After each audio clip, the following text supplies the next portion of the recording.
Yasmin, let's start reading. Yes. And yet there is not only in him or before him this eternal self-aware existence, this spiritual consciousness, this infinity of self-illumined force, this timeless and endless beatitude.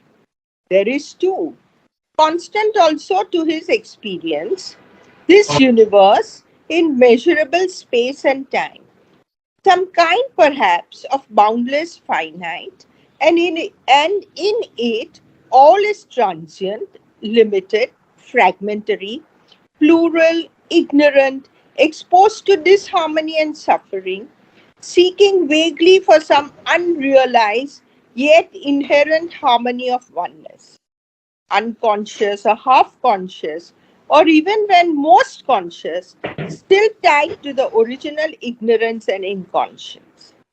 He is not always in a trance of peace or bliss, and yet, even if he were, it would be no solution, for he knows that this would still be going on outside him, and yet within him, some larger self of him, as if forever.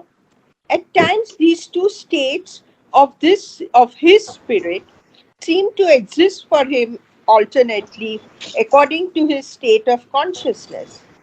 At others, they are there as two parts of his being, disparate and to be reconciled, two halves, an upper and a lower, or an inner and an outer half of his existence.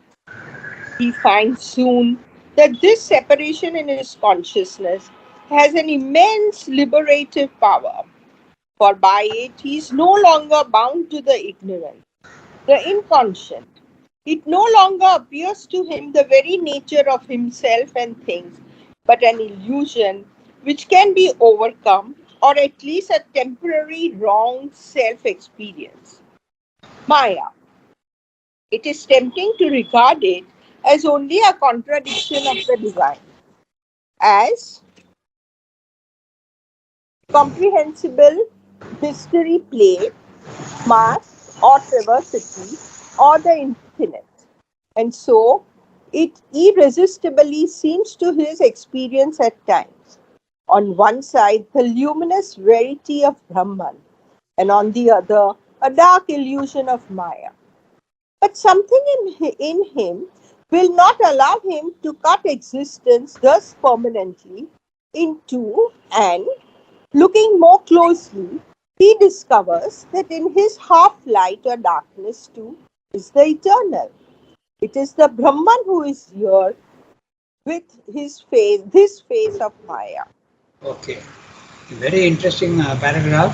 And to be able to get the sense of continuity, I will first of all read out to you what he is saying in the previous one, so we get the continuity. He is actually discussing the Brahman consciousness. The Brahman consciousness is the this self, or the Atman, or Nirvana, all the same. When you are released from your imprisonment of body, mind, life and go, your consciousness rises to the lowest planes of the, even the lowest, or even you can go higher also, of the spiritual planes of consciousness, which I like to say level 2, then this is the experience that is described.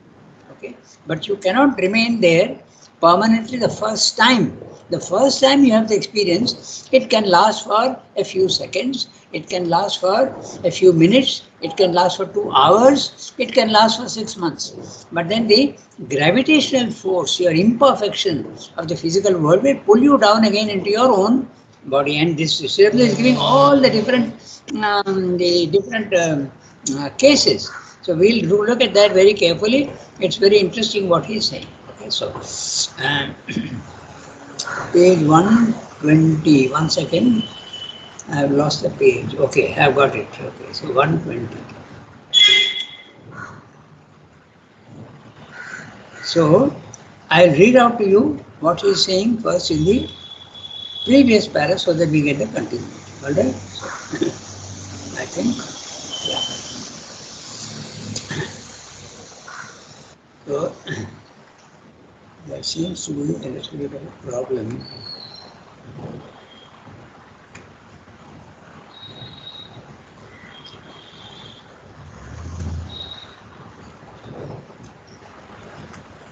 Now, so Srimda is describing the what happens when he goes there, the sadhaka of the integral yoga. Now, he's saying that the sadhaka of the in the previous para, okay, the sadhaka of the integral yoga sees both the extreme poles. Okay? Normally, everybody else also, they see both the extreme poles. On one side, your consciousness is absolutely free, vast, infinite, eternal, and you know that you are immortal. But on the other side, you see below you, your body, mind, life is limited, time bound, and full of activity and imperfection, and you are in the timeless, spaceless, and also you are in absolute peace and calm and static, no movement at all. You are in a static condition, permanent static condition, permanent, I mean, temporarily permanent. You are there stationed in that consciousness. As we said, it can be for 2 hours, it can be for 6 months. I've heard of a person who had it for 2 hours, and I have heard of a very good friend of mine, he had it for 6 months. Okay? So then you come down again. And then, so when you come down, you remember the experience, but you are not in that consciousness anymore. You only remember it. It's a shadow in the mind, but you are back to all your old habits will come back, and you will see that your body, mind, life is acting as it used to act before. Desires will be coming, wrong decisions will be coming, you will be looking at yourself, all these things will happen.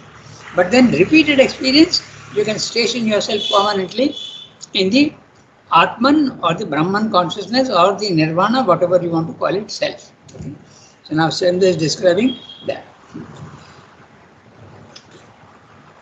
I'll start reading each sentence and then we will see what he's saying. And yet there is not only him or before him this eternal self-aware existence, this spiritual consciousness, this infinity of self-illumined force, is timeless and endless beatitude. Let's look at each thing very carefully, what he's saying. And yet there is not only in him. This is the, when you realize that the presence is there within yourself. Psychologically, you feel that it is within yourself. Or before him. Before means outside you, in the universe. So he is talking of the individual in him, and he is also talking of the cosmic outside him, before him. Before him is obviously not in him, so it is in the cosmos. So both the cases are possible. Since Ramdo's text is, he includes so many different things. The others don't go into such detail, okay? Even the Upanishads don't go into such details. And yet there is not only in him or before him this eternal, and what is there in him? The eternal self-aware existence. It's a substance which is aware of itself. This spiritual consciousness, you can also call it presence of the divine. Okay? The spiritual consciousness, this infinity of self-illumined force. You may see it as consciousness, you may see it as substance, or you may see it as a force. And this force adjective used is self-illumined. In other words, when I want to see something outside in the physical world, I have to throw a light on it. If I'm in a dark room, I can't see anything unless I throw a light on it. The light is coming and illuminating something outside myself. But this is self-illumined. In other words, the force itself is the light.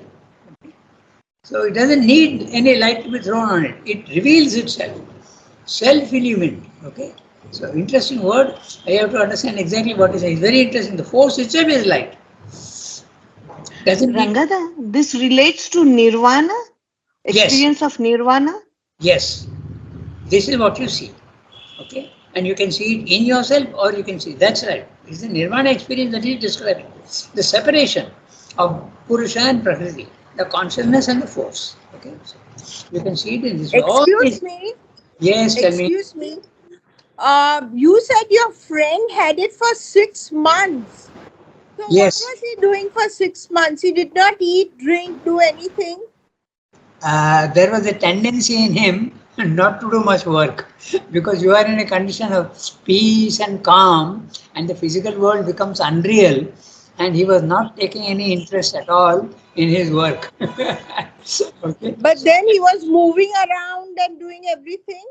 Absolutely, but I had to drag him to the press. Okay, because he was unwilling to go even to the press.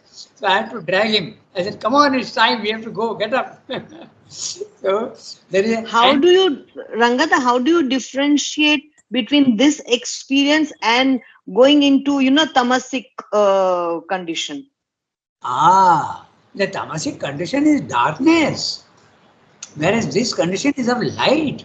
Light. Okay. That is Ah, the difference. you Yes. are in a awakened consciousness. Shilpa, it's a difference between sleep and wakefulness. Okay. Tamasic condition is sleep. They are unconscious. But this is a consciousness where you are absolutely awakened. But you are static. It's an interesting question, but you are not interested much in doing any work. Your consciousness is stationed in a light, power, force. Srendra is using all these words. Okay? But unwillingness to work. Why? Because the physical world is unreal. It has no value. Okay? So, So, Rangata, when Buddha attained nirvana and he came back, uh, was he in that condition still when he was, teaching and trying to help out people? He was yeah. in that nirvana condition, or he had come back to the normal life? No, no. In the beginning, he may have come back to the normal life, but finally, he was definitely stationed in that higher consciousness. But Srindra is very clear about it. He says that no, he was working in the physical world and spreading.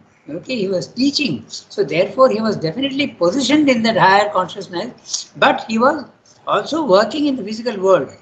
He did not misinterpret the nirvana experience. That's why he refused to speak about it. Sri Aurobindo says very clearly that Buddha was one of those who was working tremendous energy in the physical world. Yeah? So in Life Divine, he says that very clearly. So Pallavi's question whether he was in the beginning, it's very likely that it was up and down. Okay, because that's what happened to Sremdo also. He says in his letters, he says also elsewhere also that in the beginning when I had the experience in Baroda of the silent mind, then when I came back into my body, I had to try and bring that consciousness of static peace and calm into my body, and that took time. He says it took good deal of effort. He says again and again and again I tried. Finally, it got settled, even in the lower. Okay, so. So that effort is like purifying yourself, or getting rid of your, what do you say, your negative things, or how do you settle it in your physical world? You have to keep trying for that. Now you have to go on aspiring. Mother says something interesting. She says, whenever you want something, you have to aspire for it. The aspiration itself, the effort for aspiration constantly purifies you. So it's not that you purify yourself first and then it comes. Um, it's a catch-22 situation. The more you aspire, the more you will be purified, and the more you are purified, the more that action can work in you. No? It is like Okay. that. Just think of a glass of dirty water and you pour a little bit of pure water into it, it becomes slightly better. You go on pouring the pure water, the dirty glass becomes clearer and clearer and clearer. Okay. So that's why it is like that. So it is something, but effort is the main thing. You have to not make it effort. Ultimately, when there is no more effort. You have achieved what you have to do. So we have May come. I say something? Go ahead. In Mother India, there's a very good article about Sri Aurobindo's preparation at Baroda. Okay. And there, Sri Aurobindo himself writes that Yeah. in 1920, his Yes. sister Sarojini came to meet him in Pondicherry. So in Okay. 1920, Hmm. he was very chatty with her, and she sat and he would sit and talk with her even while she was eating. Hmm. Then she revisited him in 1922. And that time, he never spoke to her, he would just smile at her. So you can see the evolution of his consciousness and how his whole behavior with people also changed. Okay. But what is this 1920 and 1922? You are giving dates. What are those dates? When mother came first time, it was 1914. No, I'm not talking of mother. Then, I'm talking of Sri Aurobindo's Sarojini. sister, Sarojini. oh, acha, acha, acha, acha, right, right. So Okay, okay. first time he was very chatty, and after 2 years, he didn't talk to her. He just smiled, a very benevolent smile, but he Ah, didn't chat with her the way he did 2 years earlier. okay, okay. So even a person like him, Hmm. and another very interesting thing was that when he was just thrown into the solitary cell Yeah, and he questions the divine, yes. and then somehow he had that inner peace and bliss and all, and Hmm. he was very happy staying alone. Ah, Then in the second stage, they put him along with the others in, like 3 or 4 of them had to share one cell, and he hmm. was very unhappy there because suddenly he came in contact with people and Hmm. he was in his own world. I don't know in which level. Yeah. So he said, this is also a weakness in me, that when I am in a crowd, why is it affecting me? So the divine even showed him his weakness. Hmm. That's right. And then again they put him in the solitary cell and he was very happy. And he said that I can be in this solitary cell for the next 20 years also and it doesn't affect me. Yeah. This is, So no, I'm just trying to show that the state in which he was, yes, and we are so far away from it. of At course, least I am. of course. But remember one thing, he is an avatar when the divine descends into him. He is an avatar means he has got a human element. In fact, it's very interesting what you're saying because there's a human element and there's a divine element. Okay. Now, when Nirda is telling him, Sir, it's very easy for you because you are divine. So Sriyamdo says, what nonsense you are talking? You think to say that all my effort at yoga is a sham? It's a hypocrisy. I have really had to work like a human being. Okay? He says that very clearly. He says, otherwise, what's the use of an avatar? He has to show humanity how it has to be done. So what you are saying is not at all correct. He told Niruddha. Okay. So that's exactly what you are saying. He also had the experience of going up, coming down, going up, coming down. In fact, the para we are going to read now, that is some of the description that he is going to see. So as soon as we come to the end of the para, you will see that he is saying that also. Okay. So self-element force, this timeless and endless beatitude. Now, I read the next sentence. What you said is absolutely correct, Yasmin. But that is exactly what we are going to read. There is too constant to his experience this universe in measurable space and time. In other words, he is there in the self, but he is also constantly aware of the physical world. Okay? There is too constant also in his experience this universe in measurable space and time. Some kind of some kind perhaps of boundless finite, and it is all and in it all is transient, limited, fragmentary, plural, ignorant, exposed to disharmony and suffering. So very, very interesting what he's saying. I am stationed on the mountain top and I am absolutely in a static condition. There is no movement in my mind. When I am looking below at the valley, which is the physical world, and which is my own body, my life is there in the physical world, what is its nature? It is transient. In other words, there is movement there all the time. There is no static condition in the physical world. It is also limited. All forms are there. He himself is the formless. So it is limited, but also fragmentary. Plurality. We go on saying now one and the multiplicity. So fragmentary, multiple. Plural, exactly. You see? Fragmentary, plural, and it is full of ignorance. There is no knowledge there in the world. You are in the consciousness of knowledge. You are looking down in the valley and seeing that there is no ignorance. Everybody is moving like a machine. Machine is not conscious. There is no knowledge there at all. Exposed to disharmony and suffering. Because it is fragmentary, there is also quarrels. One person will have another even animals quarrel, okay? Even even human beings quarrel, lower down animals quarrel, even lower down in your body, the cells are there, na?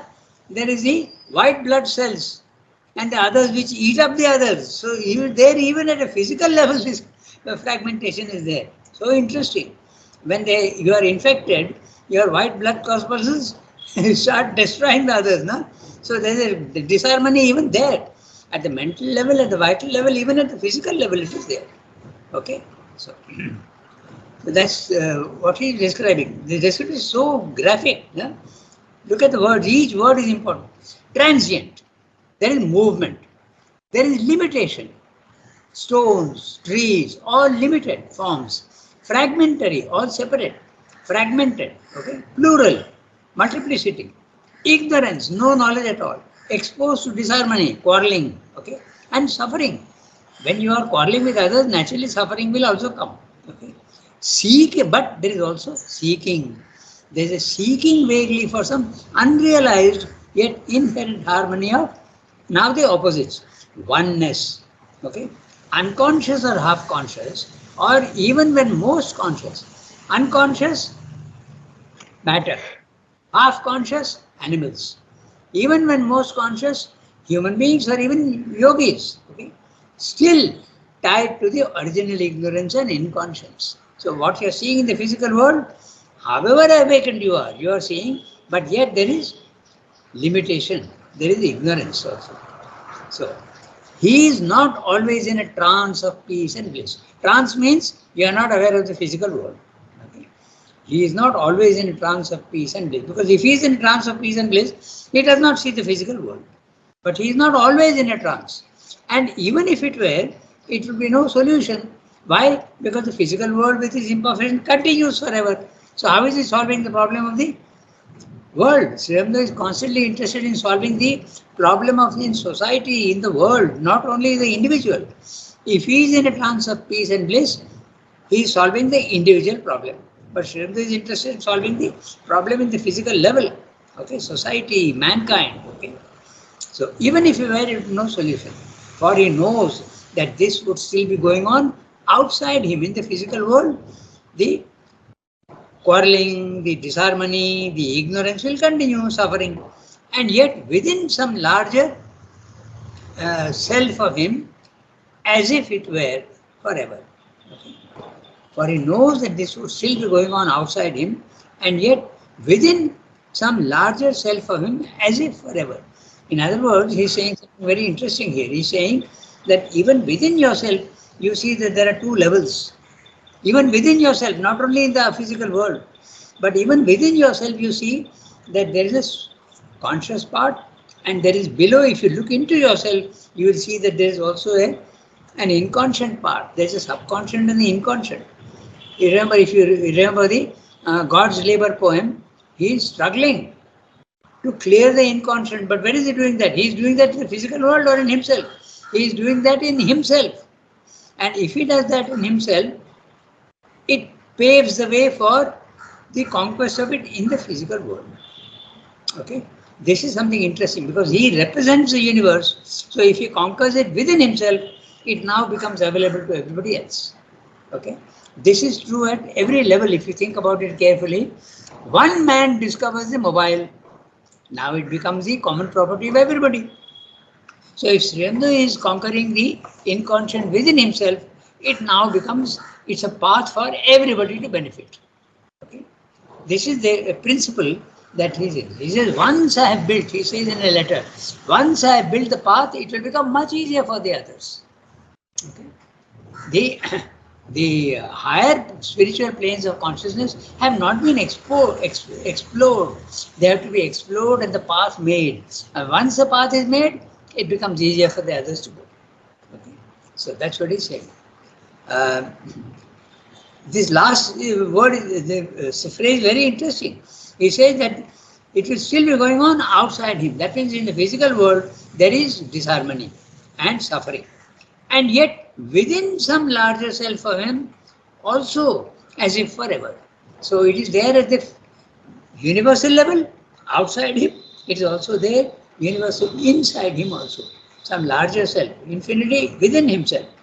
So he can solve the problem of the world by solving the problem within himself. Okay.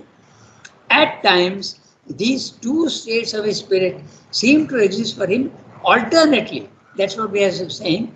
Once he is in the higher consciousness, once he is in the lower consciousness. When in the lower consciousness, you remember the experience, but it's like the ashes of the experience, not the fire.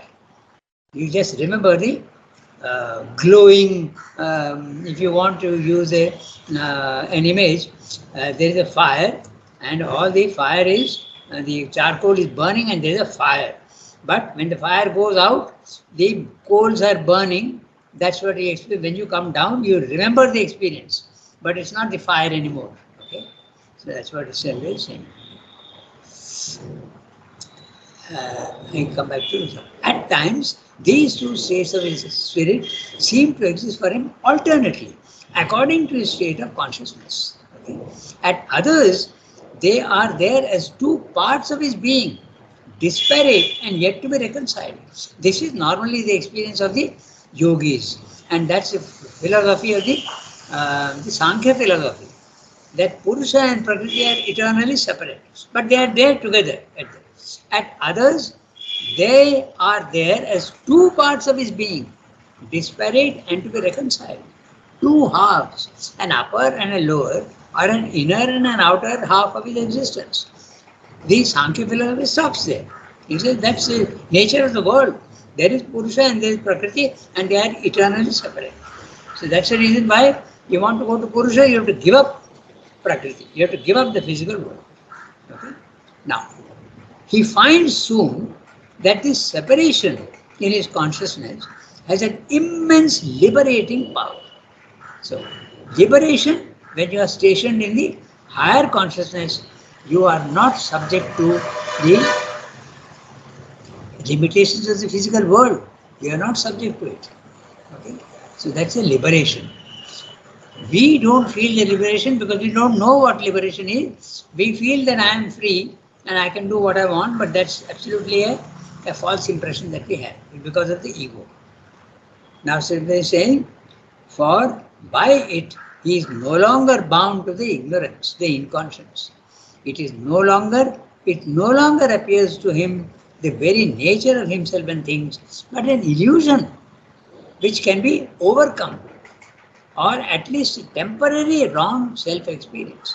The wrong self-experience is, I think that I am my body, mind, life, and I can do what I want. A sense of free will is there, but that is absolutely wrong. Maya. So, this is what we realize. It is tempting to regard it as only a contradiction of the divine. In other words, you feel that that's the ultimate truth. Okay? That's a Sankhya philosophy. A contradiction of the divine. Tempting to regard it. You feel that it's the final solution. Look at the words carefully, you will see that. It is tempting to regard it as only a contradiction of the divine.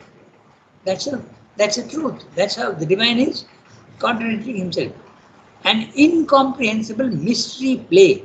Note the word mask. It's not M-A-S-K. It is M-A-S-Q-U-E. And that is, he is referring to some plays, even in our Kathakali, you put on a mask and paint your face heavily. Okay, so that is, and in other places in Japan mostly, it used to be there.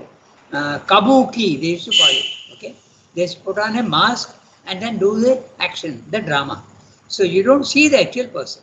So this is what you seem to see the physical world as. Okay, it's a mask, but behind that mask is the real thing. M-A-S-Q-U-E. If you want the definition of mask, it's a play, it's a drama enacted with masks on the face of the actors. Or a travesty. A travesty means a charade, okay? A comedy, burlesque comedy, mockery, making fun of something. The world seems to be mocking the real presence behind itself. The physical forms are all a mockery. It's not the truth at all, okay, of the infinite. And so it irresistibly seems to his experience at times At sometimes you feel that Purusha and Prakriti are separate, and the one is full of falsehood, limitation, disharmony, and the other is full of peace and calm. That's why the ascetic is justified in his own way of leaving the physical world and going on. So, Srila is using the word tempting to think in that way. On one side, the luminous verity of Brahman, verity, the truth, the luminous verity of Brahman, and on the other, a dark illusion of Maya. Most people find this so satisfying because you are liberated that you end there. But Sri Aurobindo Yoga starts with that experience because he wants to solve the problem for mankind, not for the individual. But something in him will not allow him to cut existence thus permanently into two. He is speaking of himself, okay, in a very guarded manner. Something in him, he could have very well said, but something in me would not allow me to cut existence thus permanently into two. And looking more closely, I would discover that this half light or darkness too is eternal. It is a Brahman who is here with this face of Maya. So, he is so keen on solving the problem of the division between Purusha and Prakriti, between spirit and matter, that he sees that, oh, even behind matter there is a divine presence. That's what Sri Aurobindo is saying. Okay? Not everybody will say that. They are very satisfied with the peace that they have achieved. That's why Sri Aurobindo says, my yoga begins where the others end. Because he wants the peace and calm of the higher hemisphere to come down into the lower hemisphere and become permanent. And that is possible in the next stage of evolution. Okay? So, 8:26. We have 10 minutes. And actually maybe 9 minutes or so. So we read one more paragraph. Okay? So, Sri Aurobindo has included different aspects. Sometimes you are only in the self, sometimes you are in the physical world, sometimes you both are there together. Okay? And sometimes they are both, when they are both together, you see them as opposites. But if you look a little more carefully, you will see that they are really not opposites, but behind the physical world's imperfection, there is a perfect divine presence. That's what he's saying. All the four cases he has given you here in the paragraph. Now we can read the next one. This is the beginning of a growing spiritual experience. Yeah, shall I read? Yes, do that. Do that. This is the beginning of a growing spiritual experience which reveals to him more and more that what seemed to him dark, incomprehensible Maya was all the time no other than the consciousness presence of the eternal, timeless and illimitable beyond the universe, but spread out here under a mask of bright and dark opposites for the miracle of the slow manifestation of the divine in mind and life and matter. All the timeless presses towards the play in time. All in time turns upon and around the timeless spirit. If the separate experience was liberative, this unitive experience is dynamic and effective. For he now not only feels himself to be in his soul substance part of the eternal, in his essential self and spirit entirely one with the eternal, but in his active nature an instrumentation of its omniscient and omnipotent conscious presence. However bounded and relative its present play in him, he can open to a greater and greater consciousness and power of it. And to that expansion, there seems to be no assignable limit.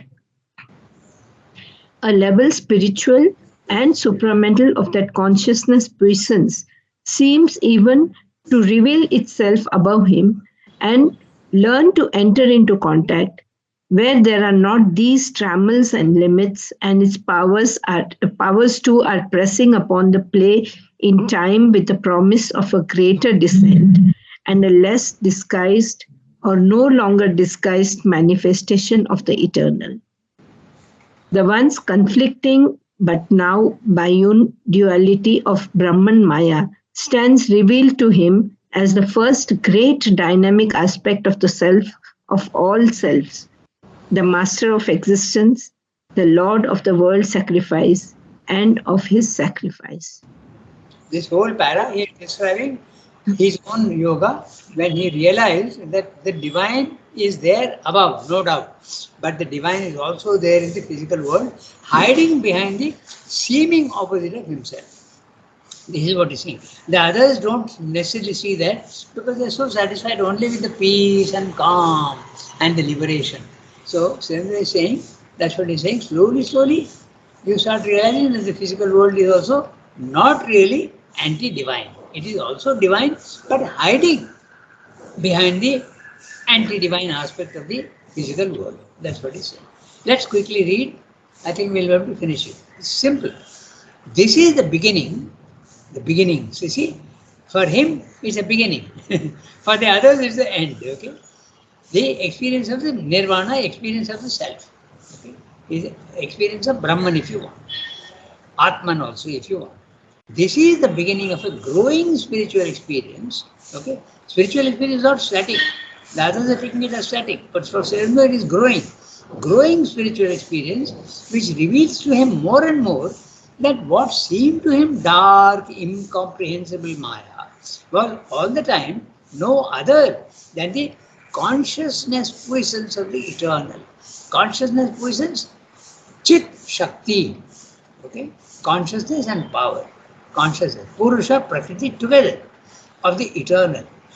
Timeless and illimitable beyond the universe. Because the universe is time and limited. Whereas the higher level, even level 2, okay, the spiritual plane of consciousness is timeless and illimitable, infinite. Beyond the universe, but spread out here under a mask of bright and dark opposites. Okay, so it is spread out. Okay, it is not only located up, but it comes down also into the physical world. But up it is a bright, and down it is a dark opposite of the miracle of the slow manifestation of the divine in mind, life, and matter. In the darkness, there is an evolution. In the higher hemisphere, there is no evolution. It is static.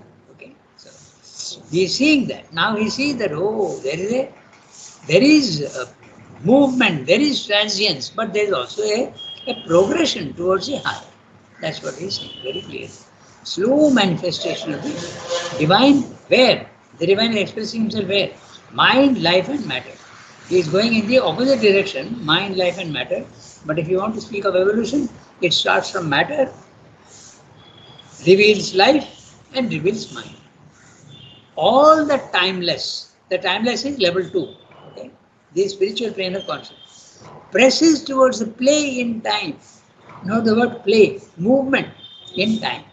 All the timeless static condition presses towards the play in time. All in time turns upon and around the timeless spirit. Everything in time in the physical world is all playing around the timeless spirit. It is there also but hiding. If the separate experience was liberative, okay, this unitive experience is dynamic and effective. What does it mean? In the liberation, you have no power over the physical body. Body, mind, life, you have nothing. You are just watching it and you are free. I am free from that prison. It is a horrible experience. I am free. I am very happy.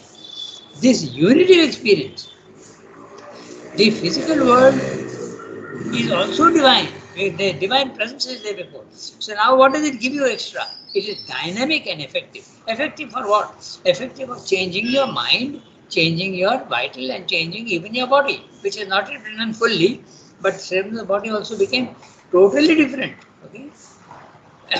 He was a dark person, he became absolutely a fair and golden color. And also in the record of yoga there are very interesting details. He did not have the need of brushing his teeth even. Okay, he did not have the need to put oil in his hair. Okay, the hair became oily by itself. These are very interesting details which are there in the record of yoga. Okay, and the toenails started changing shape and becoming more shapely. All this he reveals in the record of yoga. So this is what the dynamic. I am explaining dynamic and effective. It changes. It is not static condition. It's a condition where you have power. Okay? For he now not only feels himself to be in his soul substance, part of the eternal. Soul substance, the word is interesting. It tells you very clearly that the soul also is substance. Okay, very subtle substance. Part of the eternal, in his essential self and spirit, entirely one with the eternal. Now that's a very interesting sentence. Let's look carefully. For now he not only feels himself to be in his soul substance, part of the eternal. When you are in the lower consciousness, your soul substance is part of the eternal. Part of the eternal means you experience your psychic being as a part of the, that means it's an individual. Okay? If you are a part, you are not the whole, you are the individual. In his essential self and spirit, entirely one with the eternal. That's above. So, in other words, if you want to reinterpret this sentence, in your higher part of the consciousness, you are absolutely one with the divine, one in every way. But in the lower part, you see that you are a part of the divine. You are the individual divine. You are the infinite divine above and you are the individual divine below.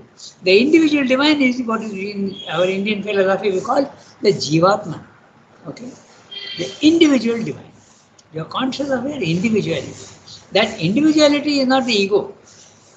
There can be an individuality which is infinite and eternal.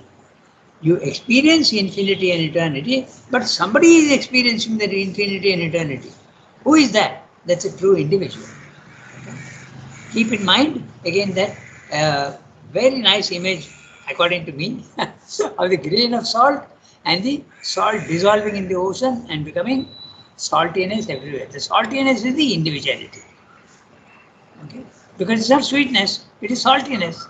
So I'm just explaining to you characteristics. Okay? So that is why, that is what Siddha is saying.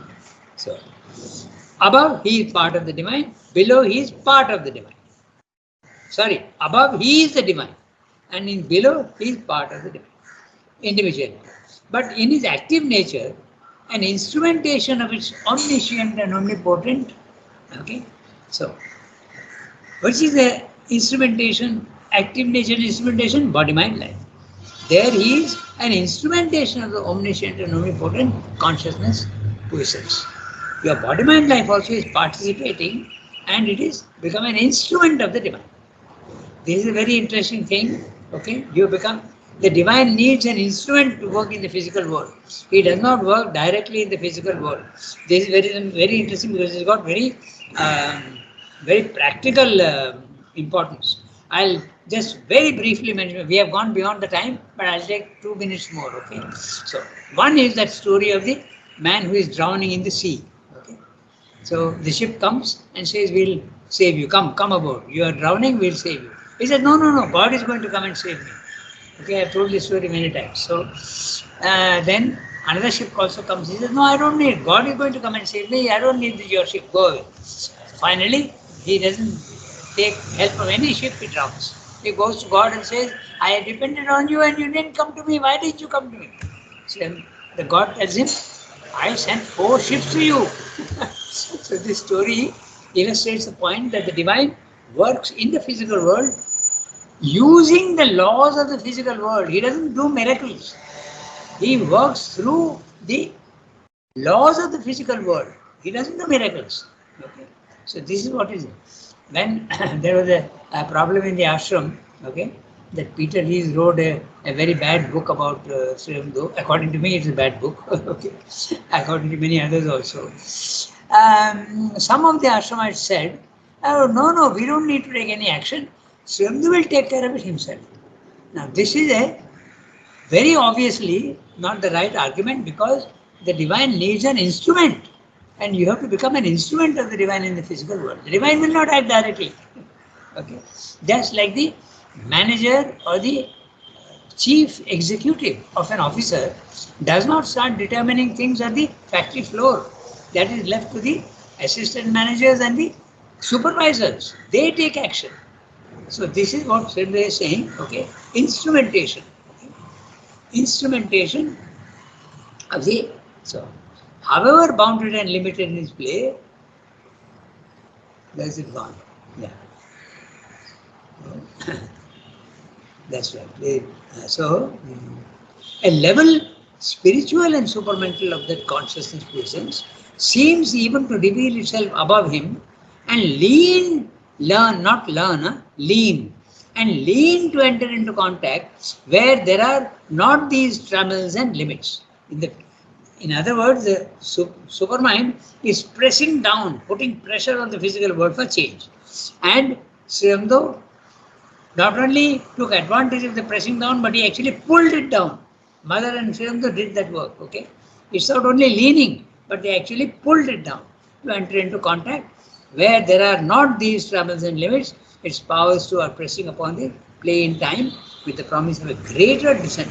That greater descent took place, and a less disguised or no longer disguised manifestation of the eternal. The once conflicting but now biune duality of Brahman Maya stands revealed to him as the first great dynamic aspect of the self, of all selves, the master of existence, the Lord of the world sacrifice and the sacrifice. In other words, he is telling you that when you go to the third level, you have the power, dynamic and effective in the physical world. And there's another thing he is also mentioning here. You see the Lord of the world sacrifice. In other words, level 2, you see only the impersonal aspect of the divine. All those who have experienced level 2, without experiencing level 3, they say that there is no God. There is only the impersonal aspect of the divine. Power is there, consciousness is there, freedom is there, infinity is there, peace is there. There may even be joy, but nobody is there. Now, Srimad is telling you at the third level, the Lord of the sacrifice. So he is at the supramental level, the divine is individual as well as universal. That's what it is. So I have gone 5 minutes, 6 minutes beyond the time. I'm sorry for that, but it's a very interesting paragraph we have seen. Okay, so next time on another line of approach. So there are so many experiences Srimad is talking about. So we'll see what he's saying next. Okay. Merci beaucoup. Okay. Somebody has to note down the. Yeah. I can also do that. Bonjour, Rangada. Bonjour. Thank you, Ranganath. Okay, everybody.